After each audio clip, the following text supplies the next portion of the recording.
What's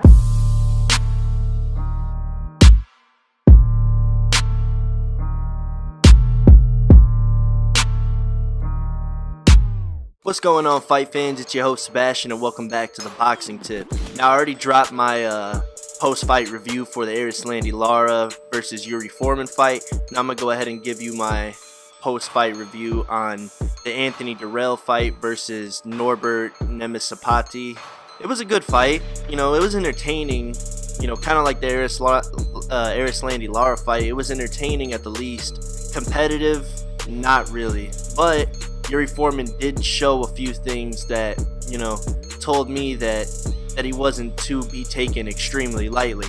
Now, to the eye, I see that Anthony Dirrell basically had no respect for this guy, walking straight in, throwing bomb after bomb, jabs a few times, completely abandons his jab, hurts Norbert to the body, then completely abandons the body attack. I don't know what the hell Anthony Dirrell was doing in the ring.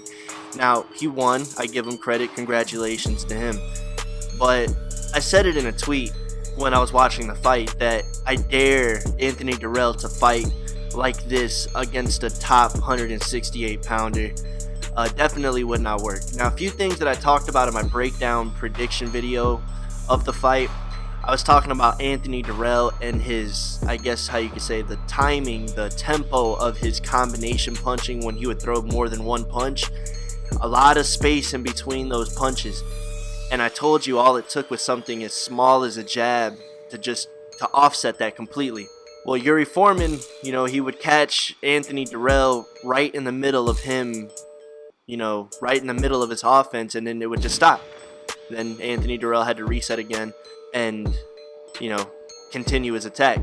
I did like how Anthony Dirrell would cut off the ring on Yuri Foreman at times. Other times he was kind of just following along, but he would cut the ring off at some points. The thing is I know this wasn't a very competitive match on paper, nor was it really competitive in the ring.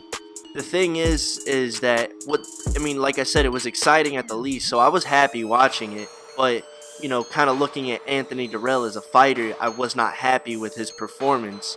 He showed a lot of vulnerability in that fight, and I'm not just, and you probably are thinking well, he knocked him out, so how the fuck did he show vulnerability?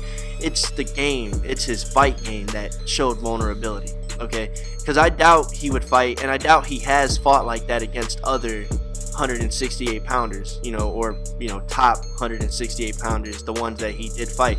You aren't gonna get, this is why the picture says check yourself, because you ain't gonna get away with fighting like that against 168 pounders. And I'm probably kind of judging him a little too soon. I get that part, you know what I'm saying? I'm not saying that he will fight like this against other top fighters in his division, but still, you going into a fight like that with a guy that you have no respect for, and you're just that wild and that basic in your approach, where you're walking straight up to him, you know what I'm saying? Say he couldn't take a punch very well, and Norbert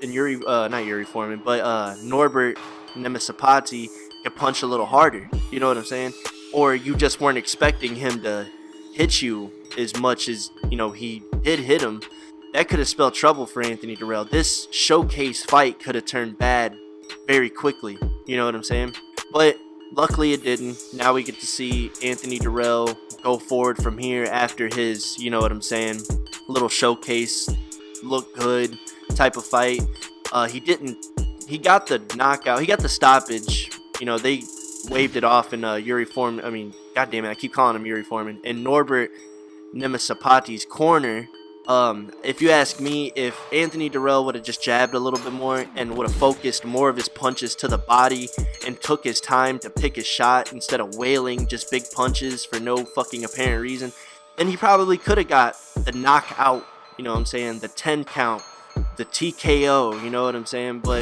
Or he technically did get the TKO, but he could have, it wouldn't have been in between rounds, it would have been within the round. So that is what I was, it wasn't very pleasant to watch in that aspect. Anthony Dirrell, I've always thought he was a good fighter, but I didn't like this particular performance for him. And I get it, there's reasons why he could have came out like this, you know what I'm saying? had no respect for his opponent, complete mismatch on paper.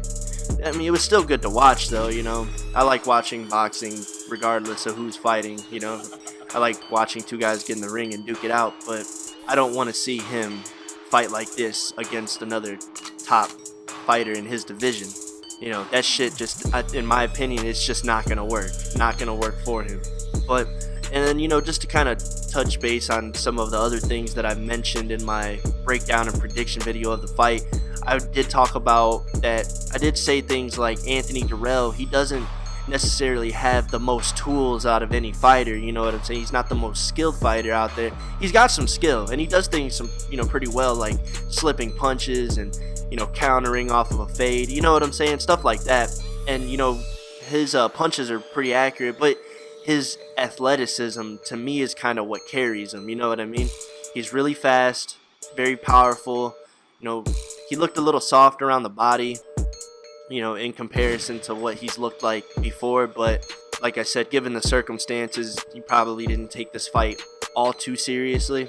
But his athleticism carries him more than his skill does. I think if he was in the ring with someone who was very technically sound, knew the tricks, has the tools, yeah, he'd have a lot of trouble keeping up with that guy. But his athleticism, you know, kind of carries the lack of ability in the ring. You know what I'm saying? You know, his speed, his power, you know what I'm saying, his agility, things like that. You know, his toughness, you know, physical attributes, I would say. You know, those are the type of things that he kind of, you know, banks on, I could tell. He obviously didn't rely on his skills in this fight. He relied on his, you know, his athleticism, his, you know, being that he was the bigger guy, the much stronger, tougher guy in there. You know, he kind of relied on that rather than relying on, you know, his boxing ability. So I would like to see Anthony Dirrell kind of sharpen and hone his ability and not rely so much on his physical attributes to win a fight. I think if he were to get in the gym and really focus on, you know, strategic aspects of, you know, fighting, like, you know, positioning and, you know, cutting off the ring and stuff like that, you know, when to go in, when to be on the outside, you know what I'm saying? How to look for certain openings, how to create your own openings, like more strategic things like that. I would like to see him hone his skills a little bit more, and then I'd like to see him like up against another, you know, top 168 pounder.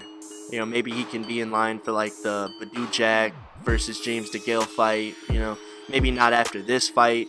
I don't think this fight really has too much, you know, it doesn't give him too much, it doesn't give enough reasoning for him to get a, you know, a title shot or whatever, you know, get at one of the, you know, titleists at the 168 pound division. I think he might need to take on maybe like another top tender who isn't a title holder, and then go ahead and, you know what I'm saying, pursue one of those titles, and then, you know, carry on from there. However, you know, they decide, you know, his career path from here on out. Maybe get his rematch with Badou Jack. But that's all I pretty much got to say about the fight. Like I said, it was an exciting fight to watch, no doubt. But Anthony Dirrell's, you know, being that he was supposed to be, you know, the man in that ring. And he was, but he didn't exactly look spectacular. Not in my opinion. You know what I'm saying? If anything, he looked a little watered down. You know, some might disagree with me. Others might agree with me. That's just the way that I was seeing the shit, you know what I mean? If we get that version of Anthony Dirrell in a bigger fight, I don't think he holds up very well. But let me know what you guys think, man. Hit me up in the comment section, share the video with your boxing homies, introduce somebody to boxing. That's all I got for you guys on this video. I'll talk to you on the next one. Peace.